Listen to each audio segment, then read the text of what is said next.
Yes, good afternoon, everyone, or good morning, depending on where you are. We are so glad to have you with us for today's Industry Connection. We're excited to hear from our friends at Lively McCabe and MTI about what they have going on and some upcoming shows that might be perfect for your theater. Before I pass things over to our friends today, I want to plug, since the theme is licensing and shows and new titles, we just opened our application for producing theaters for our 2028 cycle of our Act New Play Fest. It's a wonderful opportunity. We have hundreds of new unproduced scripts submitted, and we choose six theaters from around the country to present the world premiere.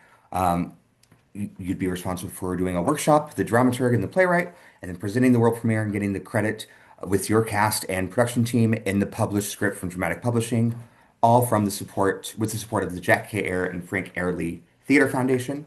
So I'm going to go ahead and drop that link in the chat if anyone is curious to learn more. Applications are open through March 1st. Um, as always, visit act.org/webinars for all the exciting opportunities we have. There's always something going on, and we want to hear from you about what you need and what you're looking for. But now I'll pass things over to Allison to kick things off. Oh, sorry. Hello, my name is Allison Bressi. I work for Lively McCabe Entertainment, where we develop new theater projects for licensing. And I'm here with John Prignano from MTI. I'll let him introduce himself. Hi, everyone. John Pergnano from MTI. I'm the COO and Director of Education and Development, and I'm really excited to be here. Great. So, yeah, we're coming to you to tell you just a little more about Lively McCabe and our projects that we have with MTI. We're very lucky in that we have a collection of musicals that are exclusively MTI musicals and licensed by MTI. So, we're excited to tell you more about them. And I think one thing that we wanted to get across is that yes, we develop our projects in New York, but we also develop them all over the country. And we're not commercial producers, trying to make a show for Broadway. We are producers who are making shows to be licensed from, theaters, schools everywhere, all over the country. So we're just really excited to be able to share these projects with you. Can Um, so I the add Go ahead, John. a little to that, Allison? One of the Yeah. conversations that I remember having with Michael Barra, who was the founder of Live in the Cave early on, was, they're creating shows that are accessible and doable by everyone. Right. Keeping the subject matter safe and keeping all the language safe and stuff like that so that they are easier to produce and are able to be produced on any level in any situation. That's the goal. That's the beauty of Lively McCabe is they're building them from scratch so they can actually build all that into it. Thank you. Yes, that is a lovely way to put it. So yeah, so this is our team. We've grown a bit in the past year, which has been exciting. But as John mentioned, Michael Barra is our founder and chairman and executive producer. And then we also have Christy Hess and Kobe Casal, who are our creative development coordinators, and then Jackie Sussman, who licenses all of the incredible songs for us that are in our jukebox musicals that I'm going to tell you all about. Great. So, the first musical that we are going to talk about today is called Always Something There. This is a new musical by Sandy Rustin, who you might remember from our play Clue and our musical Mystic Pizza. And she's also wrote The Cottage that was on Broadway last season and in licensing now. And yeah, so this is sort of like a Peggy Sue's Getting Married meets Back to the Future. And Sandy's kind of inspiration for writing it is, she grew up watching the John Hughes films and loving them. And she was in a musical some years ago that did not age well. And so she was thinking about those films and how, maybe they haven't aged well, but she really wanted to take what she loved from them and put them on stage. And so that's where this musical came from. So it's a musical that, feels like a John Hughes movie in the way that they speak and the subject matter, but has a bit of some twists that maybe wouldn't be in the 80s films. But we premiered this show at the Marriott Theater this past summer, and it will become officially available at MTI in July of 2026. But we are doing some licenses now with high schools, and we're actually working on a pilot program with New Albany High School, who is going to workshop the show um, in this next semester, and then they'll do a full production of it in the fall of 2026. So we're really excited about that. But if you want to hear more about this show or want more information, like we would love to share it with you. Anything to add on that one, John? No, I think it's a really high energy show. It appeals to all audiences, but I do feel it's got a good it's right in a good spot for a younger audience, I think, younger actors. It's just fun. It's just that's my way to. If I had to pick one word to describe the show, I'd just say it's fun and exciting, and everyone loves a throwback to the '80s, right? For sure. Yes, and lots of great 80s hits in this musical. We have some Pat Benatar, the Go-Go's. There's all sorts of fun music in this one. Great. And then moving on to the Santa Switch, which feels very relevant right now, given the season. This is our holiday musical, and this show will become available from MTI in March, this March of 26. So just in time to start planning your holiday slot for next year.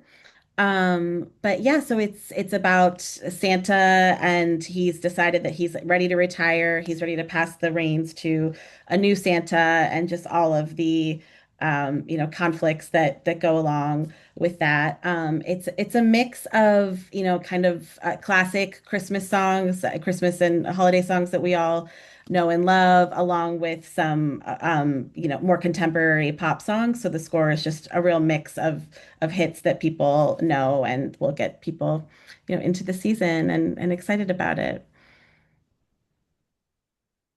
Yeah, I think it's a fun, fresh take on a holiday show.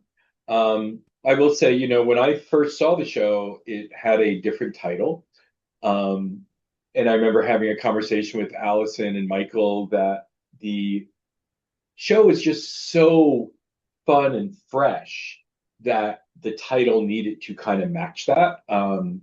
And I think the Santa Switch is actually the perfect title for this because it is kind of um, it's fun. You can feel the energy in it, and that's the show. The show's really just there's a lot of energy to the show. Absolutely. And this one is by Jeremy Desmond, who, in my opinion, does jukebox musicals so well. So it works, it flows, and you feel like you're like a kid on Christmas, but also at a concert. It's really fun. And if you've done all of the other holiday musicals, like maybe give this one a shot next year. We'd really love that. And I know it's listed as, three male principals, three female principals, but it's a large cast. You can really expand the cast as much as you want, and I think there's something for everyone to do. The ensemble is very much involved in a lot of the songs and a lot of the storytelling. Um, there's the elves all have characters and lines and stuff, so I do think so don't think it's just it don't think it's as a small musical. It's a fairly large holiday musical. Definitely. Yeah, and we just got a question about, so I'll pause on our shows. We just got a question about where Lively McCabe's name came from. And actually, our founder, Michael Barra, it's named after both him and his wife Katie's their mothers and their daughters. The Lively and McCabe are their mothers' maiden names and also the middle names of their two daughters. So it's very personal. And so it's Annabelle Lively is one daughter and Amelia McCabe is the other daughter. So the company is called Lively McCabe in honor of all those incredible women. Um, There is a second question too. Did you see that, oh, Allison? yes. Yes, yes, yes. So we have another question. What process does your company go through to get permission to feature these pop songs? Oh boy, I'm going to need a whole other seminar for that, but I'll give you the short version. We have a wonderful consultant. Her name is Jackie Sussman. The way that we do it is we hire the book writer and the arranger orchestrator, who's the person who adapts our these songs for theater, basically. And so they start to work on their first draft, and they give us a list of the songs that they feel like would be really great in the show. And so we hand those over to Jackie, and Jackie figures out which song is with what publisher. And a lot of songs are with multiple publishers and have, several writers on them. And then she gets into the process of going to each uh, each author and publisher for each song to get permission to use it in the show. Some writers they write the show and they say, this song will go here, and then they have other ideas of what they'll use in that section if they don't get the song. Other writers are like, I can't write this show until I know what songs I have. So they'll give us like a long list that includes some backups, and then Jackie will go and see what she can clear, and then we'll come back and give them what we were able to get, and then they'll start writing. So usually we try to have as many as possible cleared before the writing starts. However, some of them, there's always like a couple that are just taking a while. And so we'll go into readings and we'll still be trying to get them cleared. But yeah, it's really an ongoing process throughout. And then, after we have our first draft, when we have the songs cleared and we know what the score is, then we do like a workshop of the show and we see how the music is working with the book. And a lot of times coming out of that, we'll learn like, oh, that song actually doesn't work there, or maybe we should move this song here, or actually we need like a different song here. And so then we kind of go to round two of the process, which is figuring out more songs that need to be cleared for these moments. And when Jackie submits our proposals for the song, she also has to submit a scene description. So we have to tell each publisher exactly how the song will be used in the show. And so that's another thing that we really try to look out for as we're making these shows, is to make sure that like the way the song is being used is in a serious and intentional way, and never, in a way that makes fun of a song.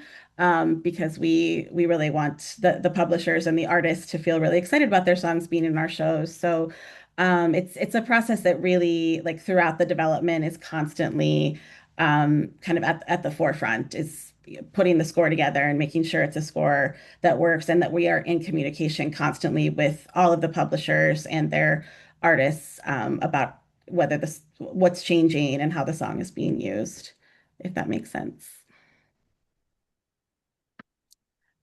Great. Okay, so moving on to Can't Hardly Wait. This is our newest show. We just completed our first reading of it last month, actually. And this is based on the 1998 movie that Deb Kaplan and Harry Elfont wrote and directed. You might also know them from the movie Josie and the Pussycats.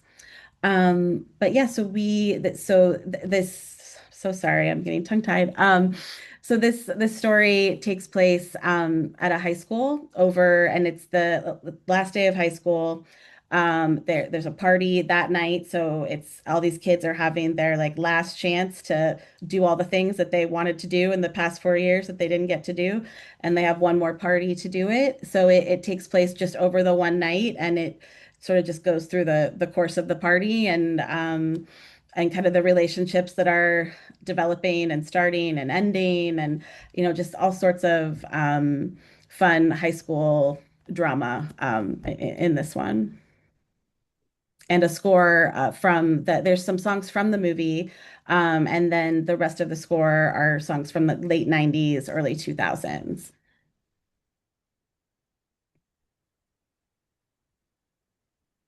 Great. And then Girls Just Want to Have Fun. So that is also based on the film. This is a movie from 1985, written by Amy Spees. She was also one of the writers on Beverly Hills 90210. This movie, it's a big dance film starring Sarah Jessica Parker, Helen Hunt, Shannon Doherty, many stars in this movie, kind of doing their very young. And yeah, it's about Janie Glenn, she just moved to a new town, and she has a dad who is, he was in the army. He's very strict.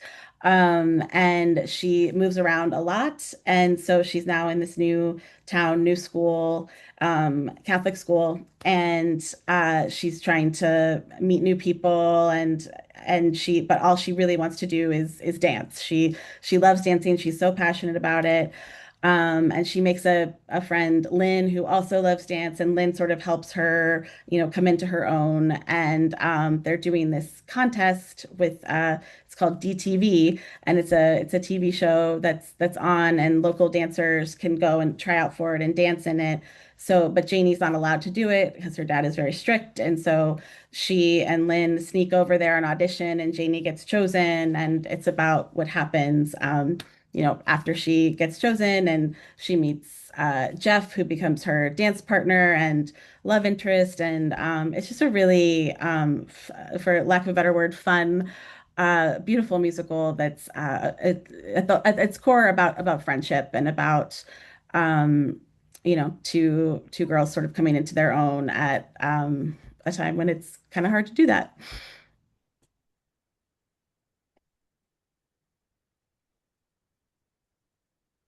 And yes, so we have a special gift just for you all. We are for the Santa Switch, we're offering an exclusive offer for everybody who's on this Zoom with us. If you sign up now to license the show when it comes out for your holiday, there we go. Thank you. For your holiday slot next year, we will give you every third performance free and 50% off of the rental fee. And so if you are interested, please reach out to Kobe, whose email is listed here, and we'll make sure that you receive it. And you will be one of the first companies to do the Santa Switch.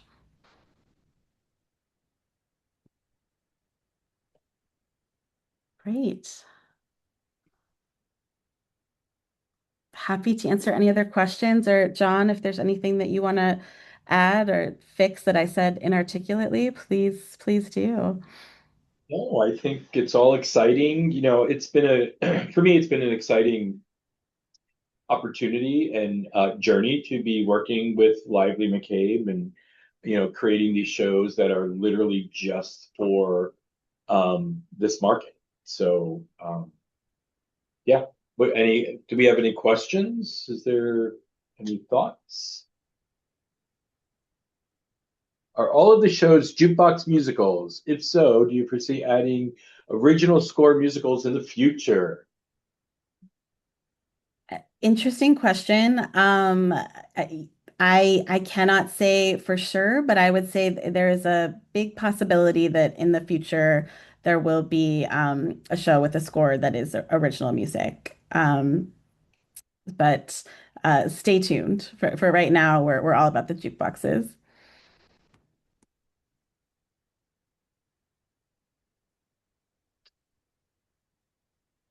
Any other questions? Any other thoughts?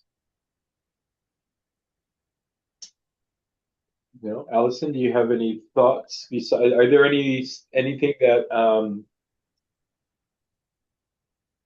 that you're working on that you can maybe chat about that hasn't made it to the list yet? Yeah, yeah, we are in the process of figuring out what our next slate of shows is going to be.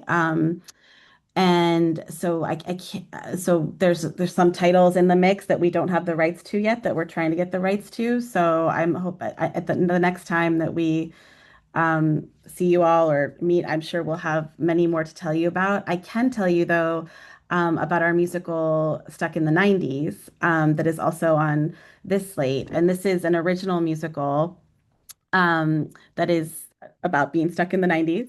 And it's all 90s hits. And it's about this couple who they get. Sorry, it's been changing a lot, and I'm trying to remember the right way to talk about it. But they end up going back in time to when they met in high school, and they get trapped there, and it's all about them sort of finding their way back to the present and also back to each other. Um, so we're excited about that one and to have more to share with you about that one soon. We love the 90s. I mean, that'll be exciting. So there's Yeah, we're excited. the question is, can you clarify the relationship between Lively McCabe and MTI? MTI is the official licensing company for the Lively McCabe catalog. That's pretty much it. Yeah. We're not a partner. I mean, we call ourselves partners because we like to work closely together, but we are the licensing arm for all of these titles. Again, because we felt there is an absolute need for, these shows that are fun and safe and easy to do. Um, so we just felt that there was a need for them, and then working with Lively McCabe and their team, it they're great to work with. They're just they're fun. They're a pleasure to work with. They listen. They have conversations. They're open to many different things. So it's been a great journey so far. Yeah, we love working with MTI. It's been really wonderful for us too, and I think it's really helpful in, when you're in the development process, you're very close to the work that's being developed because you are talking with the writers constantly. You're there every day for rehearsal, and so sometimes, it's hard to zoom out and see certain things, and so being able to go through that process and then share the draft that comes out of that with John and have John say like, oh, but what about this thing? Or, there's always something that he will see that like we haven't. And also, having the guidance on like, because we really try to stay true to our mission, which is to make shows that can be done by anyone and everyone. And that means that, there's certain content that we have to be careful with. There's certain ways that certain things that just can't be included. And so it's great to have them there to take the temperature of what we're delivering so that we can continue to stay on that path. Yeah, it's fun. I like developing new stuff. It's always fun. Um, yeah. And thank you, Jen, for your note on the Santa Switch. I'm so glad you enjoyed what you saw. What is the band orchestra size for the Santa Switch? I believe it is 6 pieces. Yeah. And there will be tracks for Santa Switch, right? Yes, we have tracks for Santa Well, Switch. I can answer my own question because yes, there will be tracks for Santa Switch. Mhm. There's also a reference recording as well. Yeah.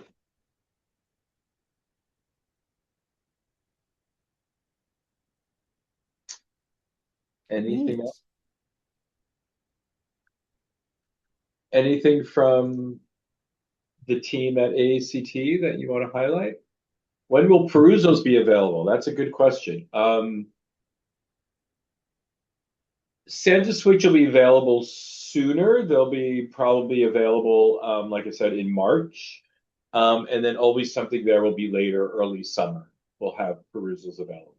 And we'll do our usual, once we announce it, we'll have a free read available for everyone to be able to read the show. That's kind of standard when we release shows. But yeah, we should have all that ready to go by March for Santa Switch so that you have enough time to plan for the holiday season. And hopefully, John, this isn't violating anything, but if you would like to read either the Santa Switch or Always Something There sooner, you can feel free to reach out to us directly at Live in McCabe. I'll put my email in the chat, and I'd be happy to send you a PDF to take a look at. Yeah, that's great. Cool. Um,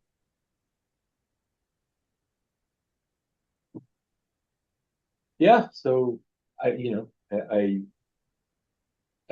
just excited to be able to be working on this project with them. And for, we've heard so many people say, we need shows that we can do. We need smaller shows that we can do. So this is hopefully filling that gap.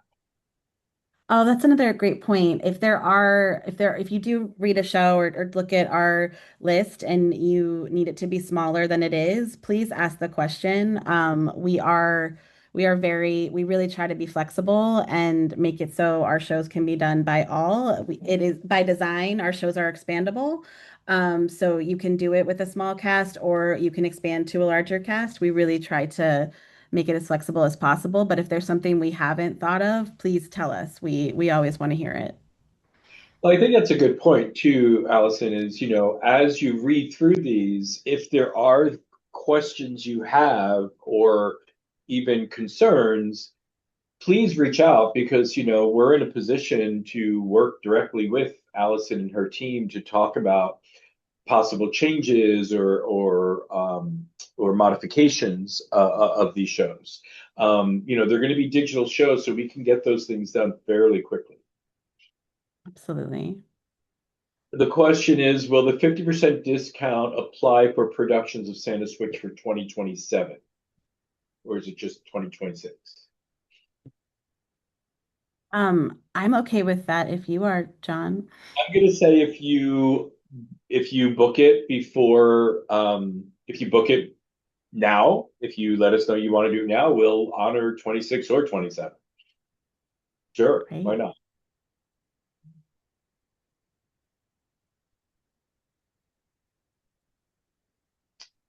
Um, yeah, I think well,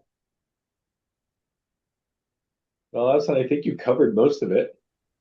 Great. Well, thank you so much, everybody. It's so nice to be able to tell you all about our shows and us. And I hope that you'll reach out to us and, just let us know if there's, a movie you want to see a musical about, or if there's a catalog of music you're excited about. Like we're always open to ideas and looking to connect with you all. So please, and have a really happy holiday. And please do the Santa Switch.